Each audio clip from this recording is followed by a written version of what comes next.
We are on to episode 7. Sarah and Charles are sitting down.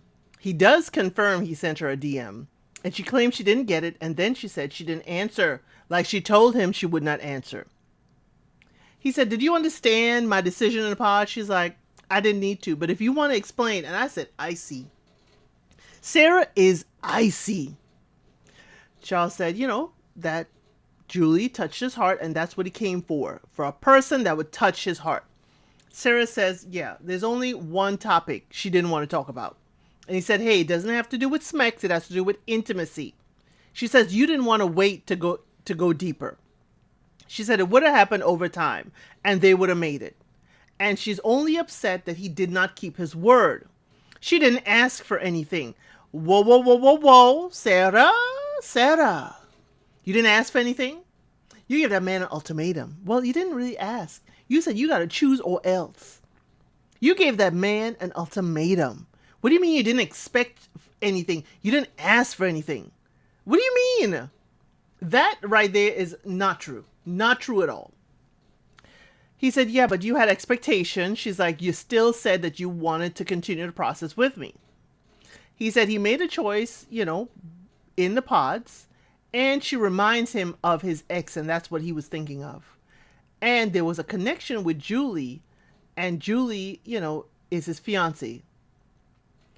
And the song they play is You Let Me Down.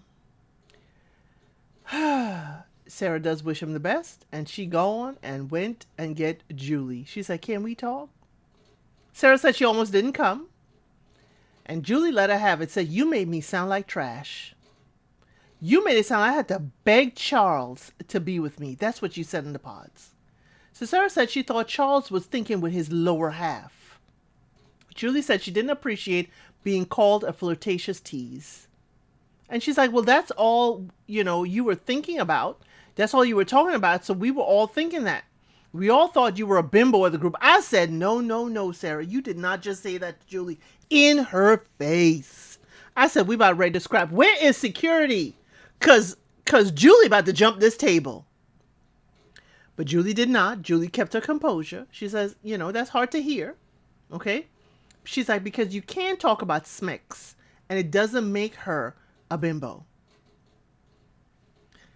But I wondered why it hurt Julie so much. And I got to take y'all back to when we first met Julie. Remember what she said about herself?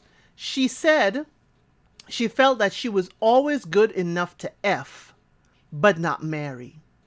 And I'm like, is that the insecurity that's kind of popping up right now with Julie? Is that seeping in? Is that what Sarah is bringing to the surface for her? I wonder, what are your thoughts in the comments? But Sarah is apologizing. It is not her goal, to make Julie feel bad. It's great that he chose you. Y'all are perfect together. Sounding condescending, y'all. Sounding condescending. And then Sarah walks out. Sarah don't even stick around that we saw. It could be editing. So Charles does go to check on Julie after that conversation. Okay. Jonathan comes and tells Julie that Cynthia made him feel like crap. Cindy walks up in the conversation, and Jonathan continues to say that she made him feel bad. She used to be so nice in the pods, and now she was just really, really bad to him on the vacation. Now, Julie says that, maybe she used to be this way because it's a defense mechanism. And he said he spent 4 days with a woman that was constantly looking for a fight. Sir, are you not interested to learn and grow like you wanted her to do? Like you wanted Cynthia to do? This is her friend telling you how it could be a possibility that she had a defense mechanism up. So Cynthia walks in, and when I tell you, Cynthia, woo, the girl came to serve, and she was serving so much it was spilling over the tray. Cynthia, girl, please don't hurt him. But you did in that outfit. You look phenomenal. Now she had on a leather trench coat, y'all. And then she had like a bolero style, really tight like top with sleeves. It was form fitting, but she had like a bikini top, the triangle bikini top. And then it was all black, y'all. And it was all skin tight. Cynthia. Girl, you look good. You even had me looking like, ooh, okay. Okay, Cynthia. You were serving. I'm sorry. You were serving. That was revenge dress galore. Okay.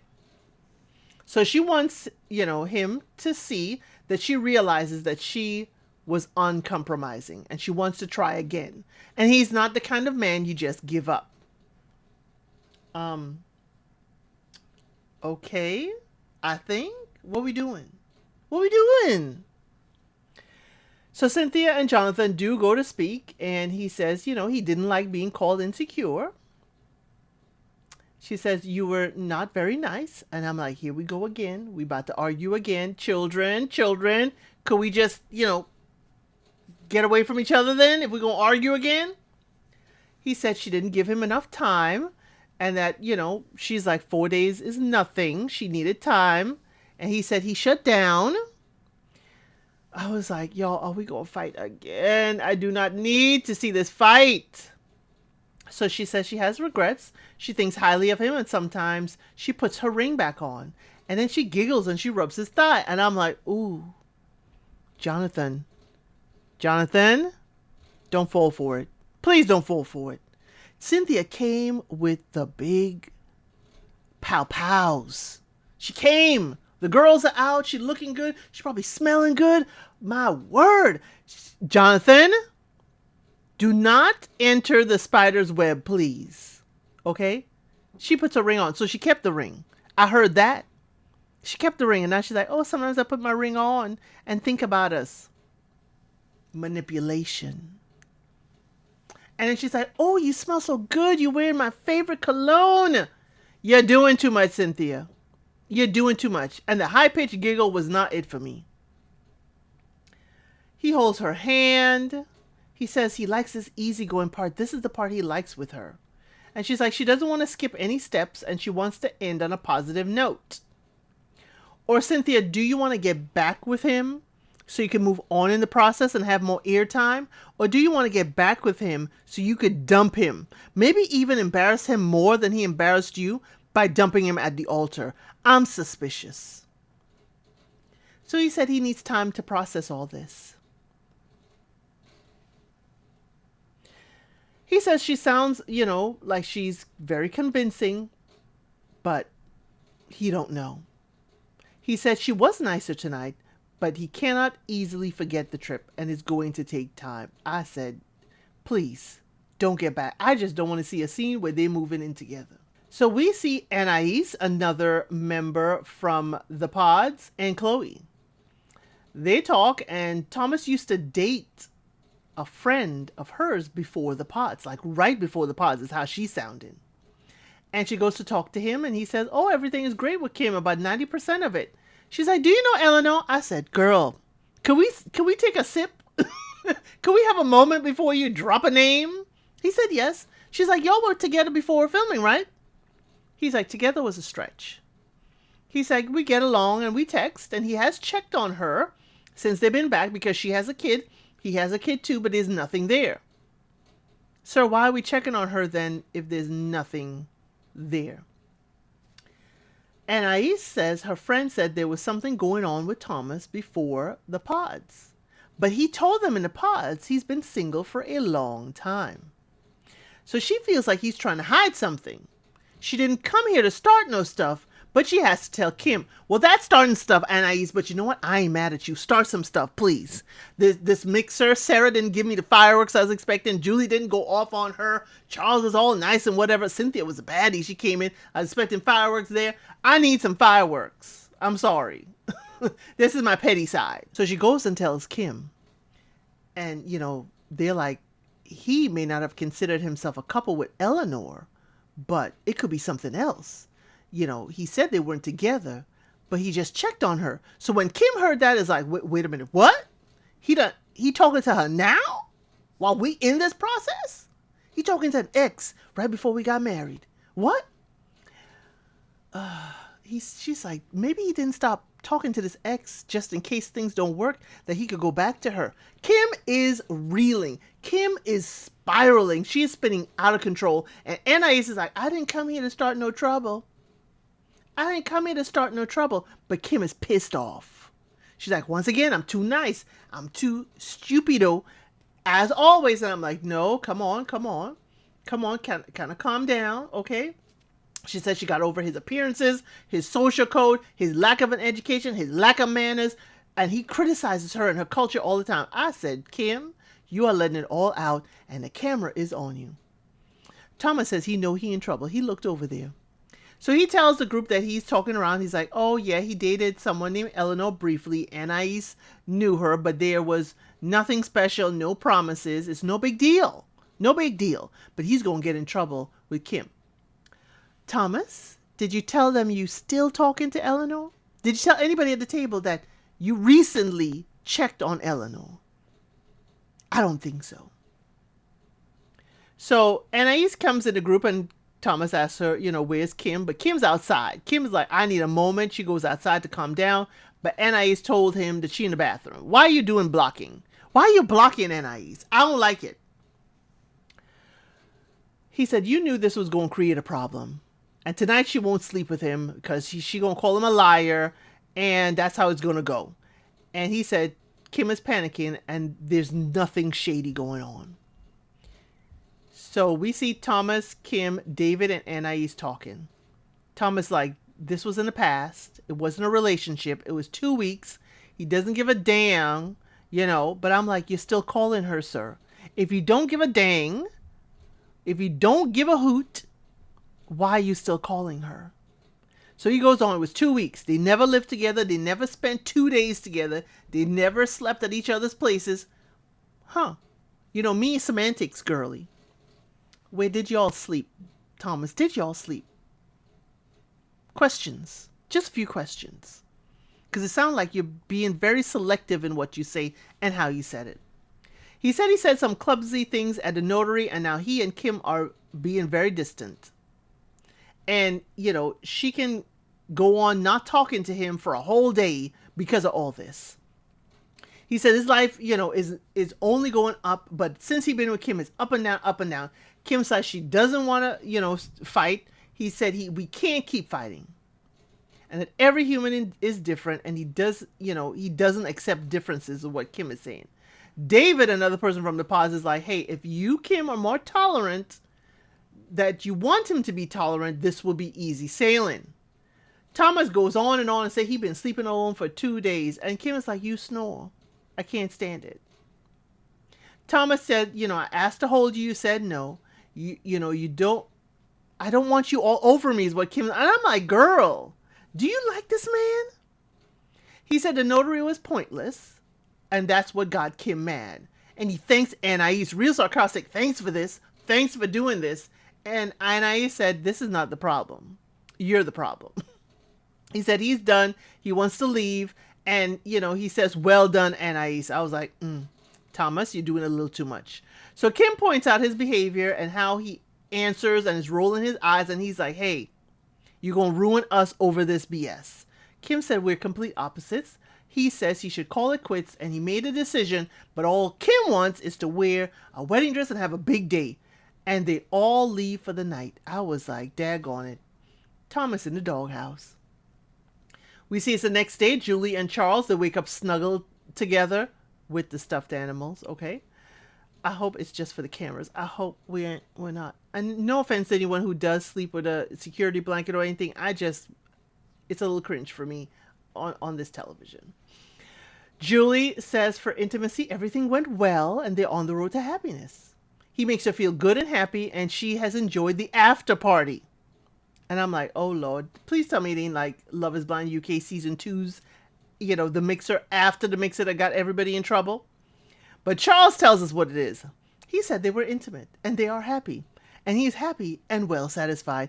And that's all he gonna say about that. I said, Julie and Charles, y'all taking y'all time. I'm happy for you. Whew. Wait a minute. Y'all taking y'all time. I'm happy for you. But I don't know.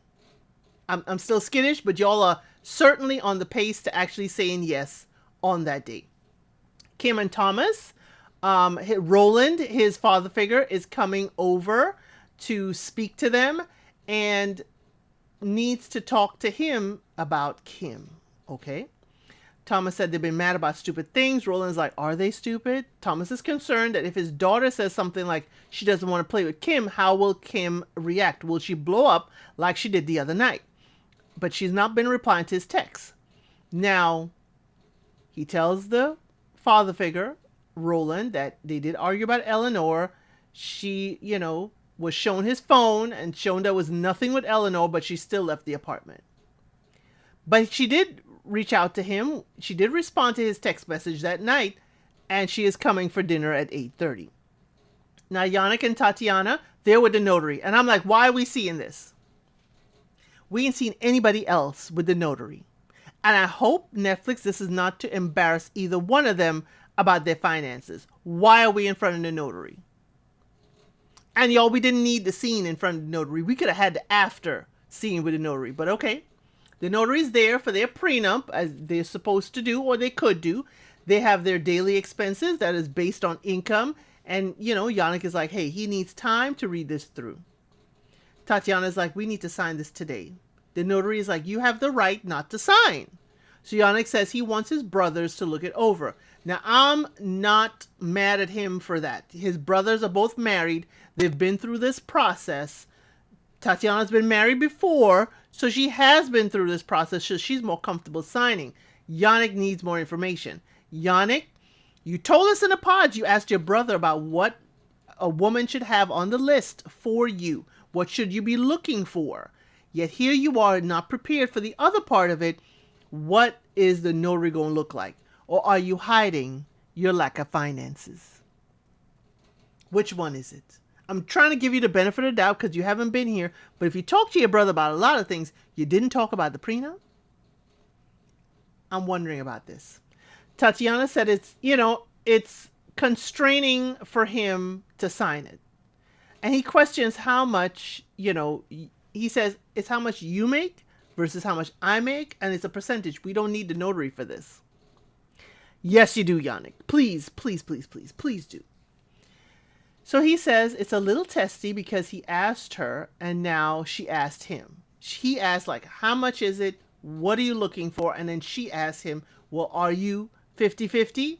And she's like, she doesn't believe in 50-50. Okay. She says he is the man and should be responsible for the household finances. Traditionally in Africa, you, the man, will have to pay.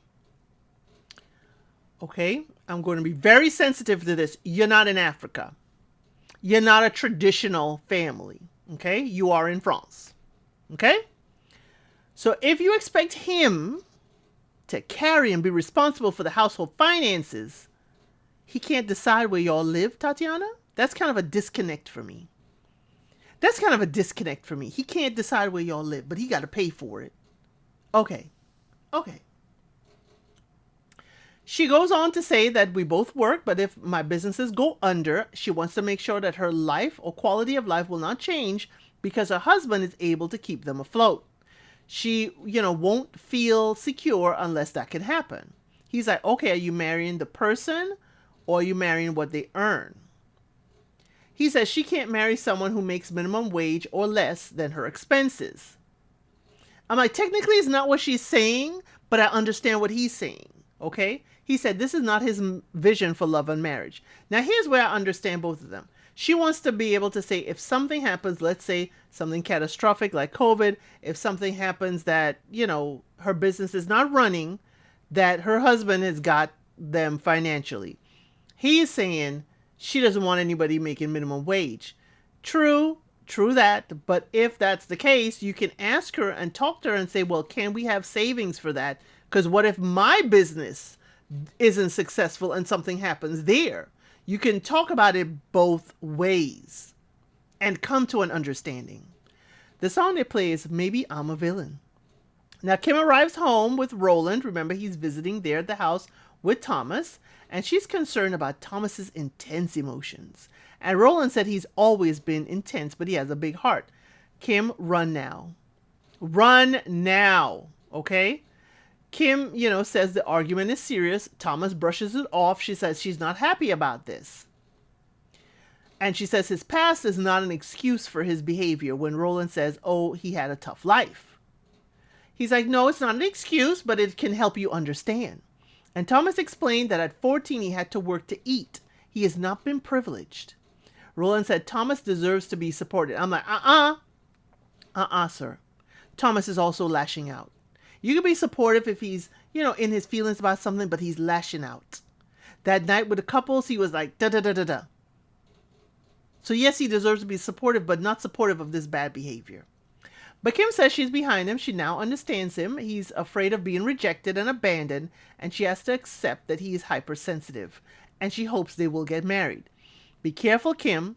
You can find yourself walking on eggshells. Just be careful. Now, Roland does like her. She's a strong personality, but they both need to try and compromise.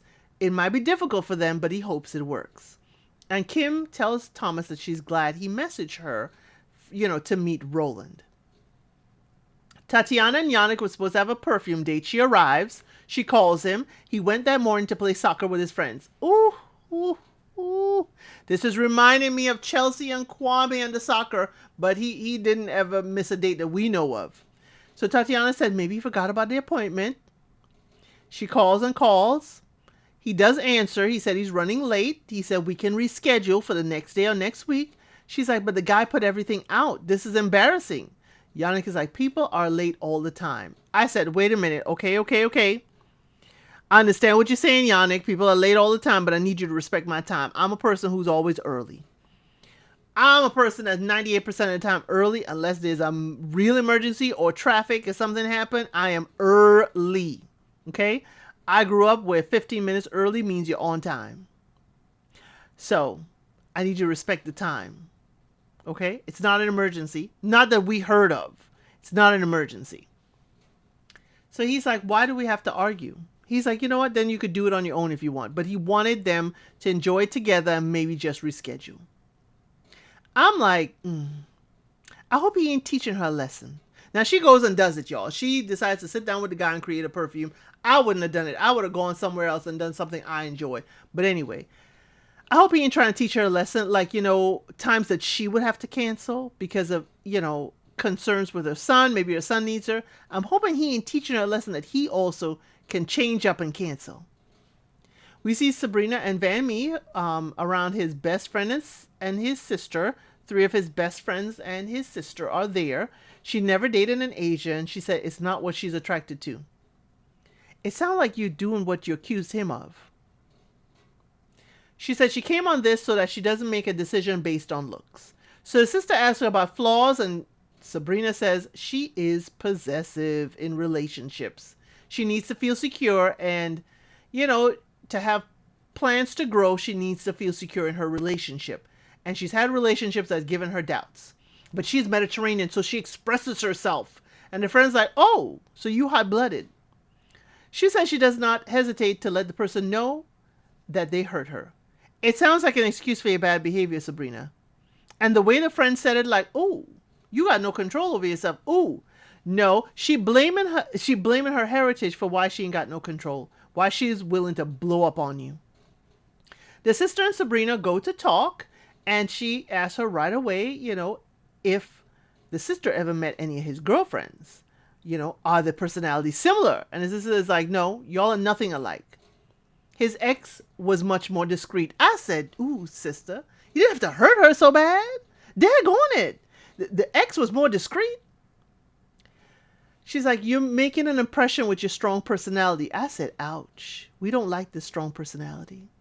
The sister concerned that Sabrina may suffocate her brother. And is her possessive nature hiding a pathology? Is she a psychopath? I said, whoo, sister, you are going for the gut. I'm sorry. That was really heavy hitting. She says she hopes this won't be, toxic for her brother.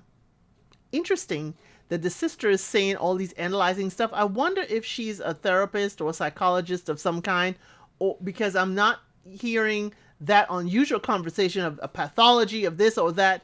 I'm wondering what the sister does. Chloe and Alexandre are in the hot tub. He says he's always dreamed of a warm seashore wedding. They talk about maybe getting married in Guadeloupe. And he says he talks about things with her that he's never been able to talk to exes about. And she is the only one that has listened to him properly. And she listens to understand him. There's no judgment, even when he doesn't say what she likes. Chloe shares that her feelings, are strong enough to accept that he is different and he may feel different. And she hopes her patience is rewarded. And she wants to believe he is the love of her life. Alex says he still has not said I love you to her, and he won't say it first in front of the camera, but he feels strongly for her. The song we hear is Pull Me Back In. Next up is the main event, Tatiana and Yannick. They meet her mother and her friend. I don't know if that's her sister. I think she said friend. He didn't bring anything. He didn't think about it, and he didn't have the time. I said, why were you late? You're going to meet her mother, and he didn't bring anything. I know in simplistic forms, you going to meet the parent, you could at least bring flowers. You could at least stop in somewhere and get some flowers. It ain't that hard. But you show up empty-handed. Not looking good, Yannick. So Tatiana said that they didn't sign the notary. Yannick, meet the bus or the train coming round the bend. Tatiana just threw you under that bus. So Mama started asking, well, why not? Why didn't you sign it? He said he needed time to read it and understand it. Mama's like, why? He's like, you sure you want to do this? I was like, ooh. You sure you want to do this? He said, I came to meet you and talk to you. I didn't come here to talk about that, but we can if you want to. Mama said, if you're not going to sign a notary, it's no point continuing. No point. Okay? Because Mama said, it's there to protect both of them. And he said, hey, we're still discovering each other. They're taking their time. Mama's like, no. Call things off because he doesn't want to sign. Now she's looking at Tatiana. Okay? Mama says the contract. Yannick says the contract is not the problem. Mom said, yes, it is. And this won't go anywhere. So Tatiana brings up another point.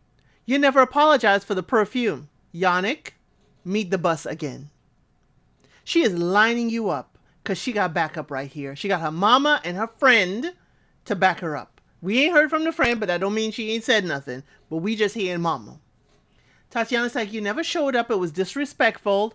Yannick is like, hey, I asked you to cancel. She's like, yeah, after it started. You were playing soccer with your friends. You had plenty of time. It was 2 hours for the appointment. He said, hey, I apologize. Even if you didn't want to hear it, I did apologize. Mama is pissed off in the background, y'all. Mama is pissed off listening. And why are we doing this here, Tatiana? Yannick, you need to run. Mama says, you're wrong about this. All I want to do is say, Mama, stay out of this. This part is not for you. Mama's like, you made an appointment. You should have been there. Yannick is like, yes, I agree, but... And they cut him off. Tatiana's like, keep your promises. A man's word is his bond. And Mama is chastising him. She's like, it's a lack of respect. It's a this, it's a that. He's like, it's not because of soccer with friends. But y'all, we don't get to hear his reason. They are just cutting him off. He cannot speak. Mama is like, well, if she asks you to go pick up Timothy and she's at work, you gonna say no? That ain't gonna fly. And I'm like, this is getting out of hand. And I'm getting hot watching this. I'm getting hot on Yannick's behalf. I understand what you ladies are saying, but Tatiana, you are pushing him under a bus. Mama's like, telling what she would prefer. Yannick like, hey, he's not used to sitting, even when his own mother is treating him like this. He's not used to just sitting here and taking it. She's like, I will talk to you however I want. Ma'am, he is still grown. He's a grown man, and that is disrespectful. Yannick said, don't ask me to explain and then tell me I'm wrong. Mama's like, yes, she can. And you are not at Tatiana's level. Mama wants her to get married, but I'm like, really? You want your daughter really to get married with this attitude? But Mama doesn't think they're compatible. And if he didn't sign it, that's certainly a sign. She didn't like that he didn't sign the prenup with the notary. The problem is he's scared, and when he's scared, he panics, and something is not right. That is true, Mom. Something is not right, but this is not how you go about it. Yannick said there's still happiness, and then his phone rings, and Mom is like, put it on silent. It's like, daggone it, Mama. Can the man breathe? Yannick's like, yes, he will. You know, we're on a journey to get closer. And Mama looked like she is sucking on lemons while he's speaking. He said, you got to accept we are a work in progress. There will be clashes. There will be hard time.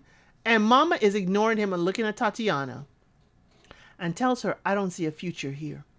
And then she tells him, even if Tatiana wants this, it's going to be a no. Because that's why she's the old mother. I said, old mother, you need to sit down. You need to sit down and get yourself out of their relationship. Yannick said this is the mother's role. She's here to protect her daughter. He is fine with Mom expressing herself, that she said what she needed to say, and Tatiana is her concern. But Tatiana is going to do what she want to do, though. Tatiana says her mom does not like Yannick, and he has a need for freedom. Tatiana, yes, he sounds like he has a need for freedom, but he has a need to be part of the decision making. He also sounds like he don't like that bus you throwing him under in front of your mother. She says that he has to commit when things get difficult, and she talks about him not signing the prenup. He didn't say he would never sign. He said he needed time. Then she talks about the perfume shop, and he was late. I'm like, but he did apologize. I'm like, why are we trying to find something bad about him constantly? Tatiana says she wants a man that's not afraid of family responsibilities, and the wedding is not guaranteed. I'm like, it's not guaranteed when you embarrass him in front of your mother? And what family responsibilities? He's trying to take responsibility for the family, but here you are blocking him. Where do we live? What do we do? You're blocking him. Timothy and Kim, it is her birthday. He gets her a big bouquet. He wrote her something very nice, and she feels way better, and it's a reset for them. He says his fear is that she will say no, and the last 3 days had put him into a panic. Kim says this does not mean it's a no. She apologizes for being cold and harsh, etc., and she's here because she made the right choice. No, you were left with that choice. Remember, you lost Clement.